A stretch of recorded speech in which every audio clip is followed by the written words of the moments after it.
All right, we are beginning derivatives. The rule of derivative is this. Derivative is something based on another source.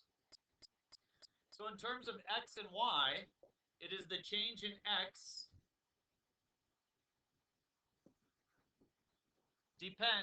the change in y depends on the change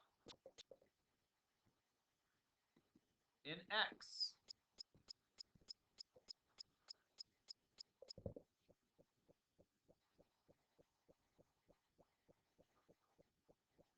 Other words that imply derivative would be instantaneous rate of change.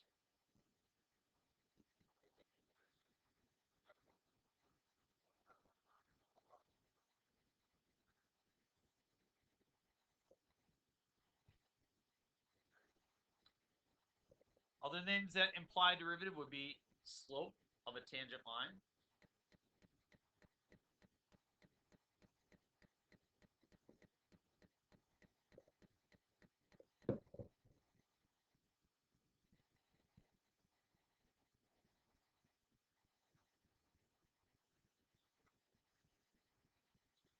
And so the piece I showed you guys yesterday is that we now have the second definition, definition number 2, which is the limit as h approaches 0 of f of a plus h minus f of a all over h.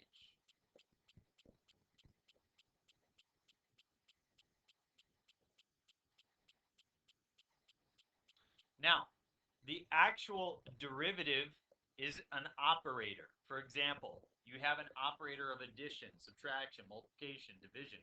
What are other operators you're aware of? Sure, exponent, square root. Something else? You take the sine of something, that's an operator. You take the log of something, that's an operator.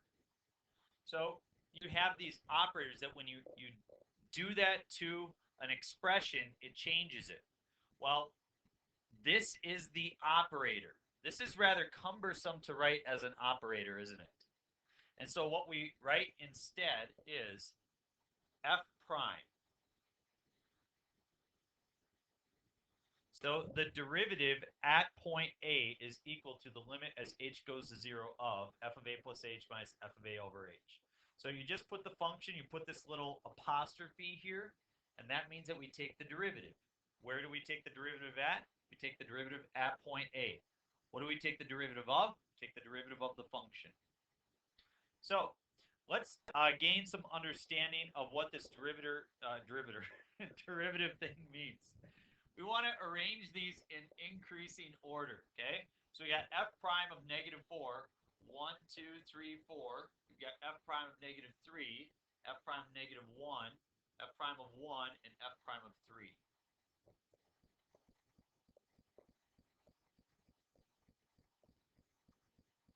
And so f prime means to find the slope or the rate of change.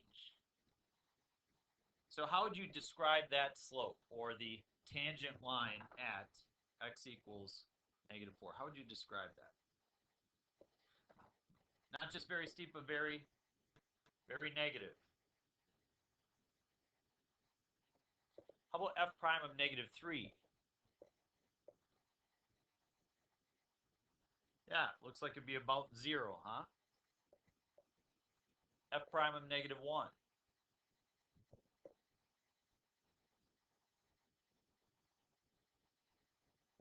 Positive, maybe around 1 or so. These are just estimations. F prime of 1.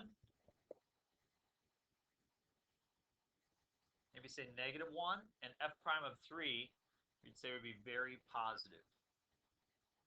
So if you want to arrange these in increasing order, the smallest would be F prime of negative 4. Less than F prime of 1. Less than F prime of negative 3. Less than F prime of, what would be next? Negative 1. Less than F prime of 3.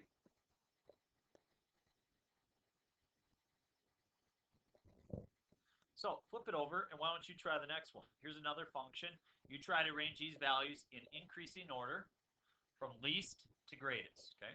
Go ahead and give it your best shot. Anybody else? We all okay with that? Eyeballing it, yep, estimation.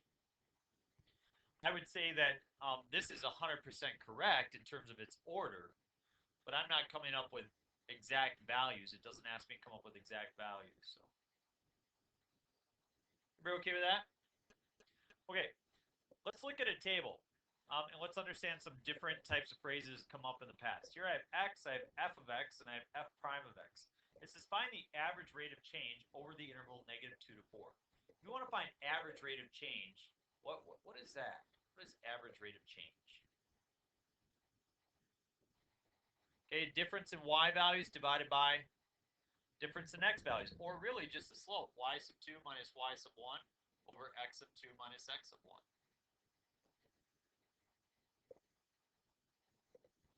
So it's over this given interval, so from -2 to +4. So what's the y value of 4?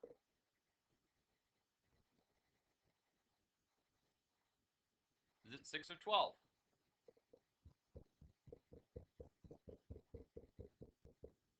This refers to the derivative or the slope at that point. This refers to the y value. F of x is going to be the same as the y value. So part of what we're teaching you here is to be able to diagnose the table and understand and interpret what each one means. So we are going to choose the value of 6 minus the value of 20 over 4 minus -2. So we got -14 over 6, otherwise known as -7 over 3. So that's the average rate of change. Are there times during that table where the slope is more negative? Yeah. You can see it starts off at a slope of -12 right away. Are there times where the slope is greater than -7/3? Yeah, we go to, say, 12 right here. So there are times where the slope is different. Okay. Over what two consecutive integer values is the average rate of change the greatest or the biggest? And over which two integer values is it the least? What's the change here between those two? -10. It's dropping a value of 10, right? How about between these two? -8, -6, -4, -2, and then we have a +16, right? So the greatest would be 16. The least would be -10. And the greatest of 16 would be over the interval from 3 to 4. And the least would be over the interval of -2 to -1.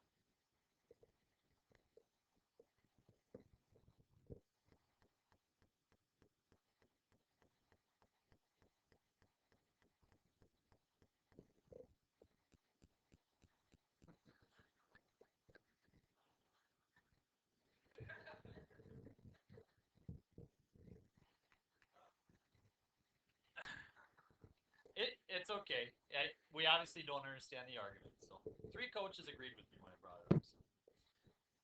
My coaches know what time. What is the instantaneous rate of change of the function at x equals 1? What is the instantaneous rate of the change of the function at x equals 1?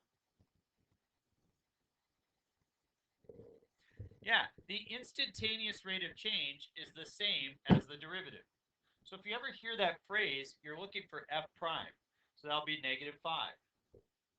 What is the derivative of the function at x equals 3? -3. So you can see here that you're taking the derivative at these spots. F prime is what tells us those values. Letter D, what is the equation for the line tangent to the function at x equals -2? If I want to be able to write an equation for a line, what two things do I have to have? Slope and a point on the line. So what is going to be my point on my line? What's the x value? What would be the y value? Yeah, so I look at -2 and I grab this value. Go get some brain food, come on back. We'll finish these up.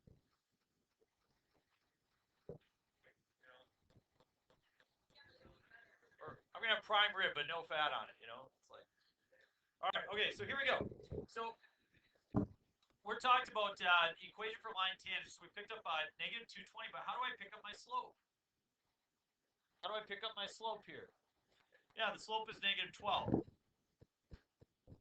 So we have y minus 20 is equal to -12 times x plus 2. Or y is equal to -12x. We got a minus 24 plus 20 would be a minus 4. So that's the equation for the line tangent. And you know, I'm putting this together because this is really more of a conceptual based piece, whereas you guys did the Strachan algebra last year. So go ahead and do letter E, okay? Do letter E on your own. The fact is that yesterday we were heavy on the algebra, today more conceptual, and that's a balance we need to try to continue to create in calculus. So.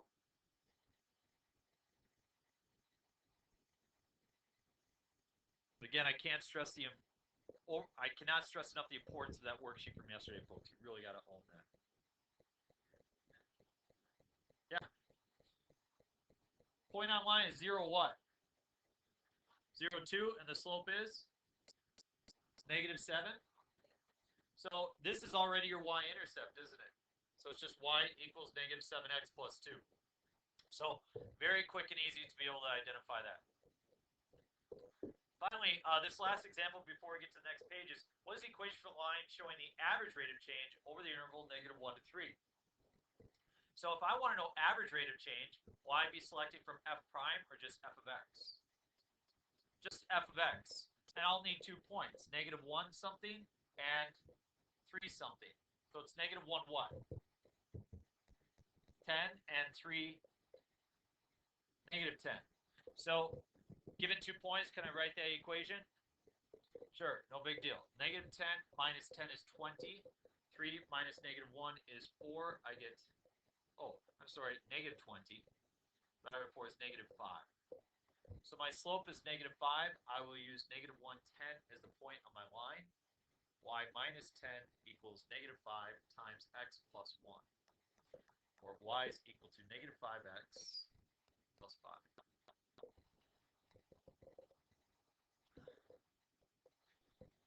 So I'm going to have a -5, then add the 10, I'll get a plus 5. Yeah, if you chose 3 -10, that'll be fine as well.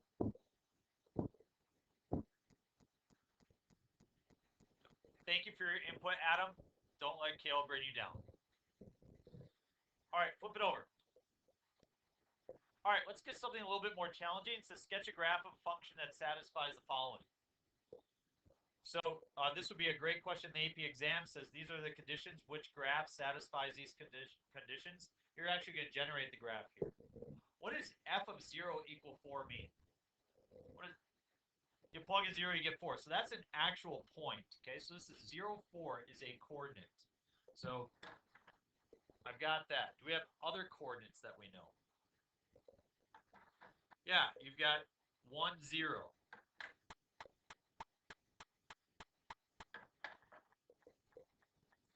So what do the other two mean? What does it mean that f prime of 0 is 1? It means the slope at 0, and we know that it passes through 4, is 1. So I'll just draw that. And then it also says that f prime of 2 is -3. Do I know where the location is? So I could just draw somewhere a slope of -3. I would say that's about -3. And so I'm now going to finish off this graph 2 ways. Okay, this might be what you're most accustomed to, is seeing something like this. You're just going to kind of make the graph work so that it, meets with those pieces, but you don't have to do that. You could do this instead. Does it say the graph has to be continuous? No, so if you wanted to, you could draw that graph satisfies it. You may not like it because you're not used to it, or you have something against discontinuous functions. But you try next one on your own. Go. And then we will not move on until somebody is brave enough to come and put their example up on the board.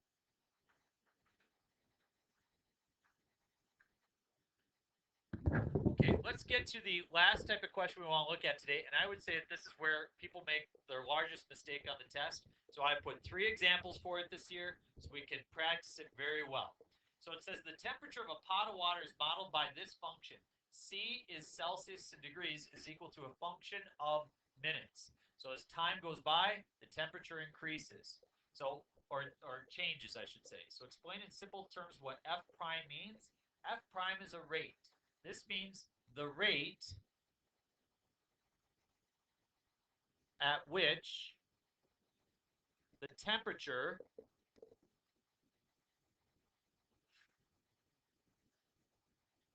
is changing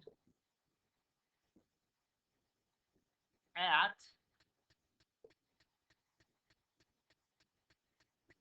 m minutes. So now let's look at a numerical example. F prime of 5 equals 10. That means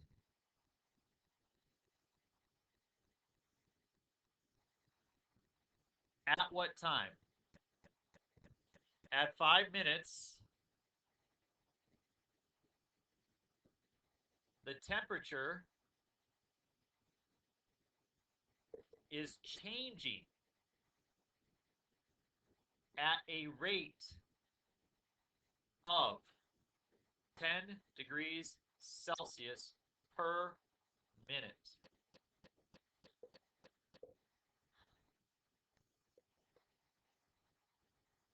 I had a student last year raise their hand and say, Mr. Gans, do I have to write it word for word like that? I said, no, as long as it's correct.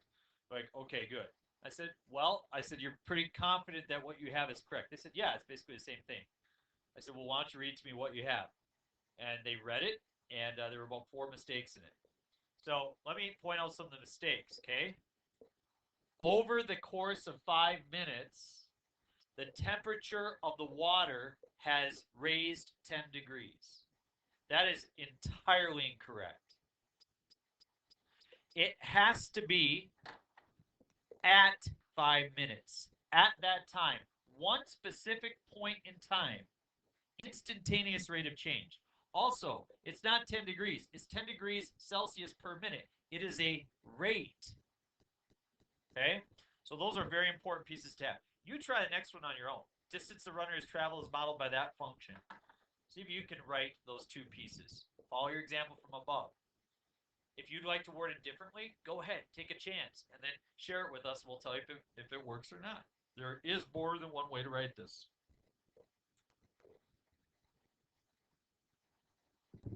Yeah, I've got a couple things here. Number of ways you can phrase it. I wrote a little bit differently than last time. The rate at which the distance is changing at time h. If you would like to say instead the rate at which the distance is changing instead of at time h, if you'd like to say with respect to time, that's fine as well. That means that we're wondering what is it related to. Now, in terms of f prime of 3, you guys are very familiar with this rate. A runner's distance with respect to time, you would generally refer to as speed, correct? So you could say at 3 hours, the runner's speed is 5 miles per hour. Anybody write it differently? Anybody write it very similar to how I wrote it up here? What'd you say? Can you read it off to me? Maddie, can you read yours? Exactly. 100% perfect. If you'd like to take the liberty of trying to change it in context with the problem, this would be fine as well. Claire, same thing? Okay. We'll do the last one together, okay? Mass of a radioactive isotope is modeled by G is equal to F of D. G is mass in grams, and D is time measured in days. So explain in simple terms what that means. That means the rate at which what is changing? Mass is changing. I'm going to use this phrase now with respect to what? To time.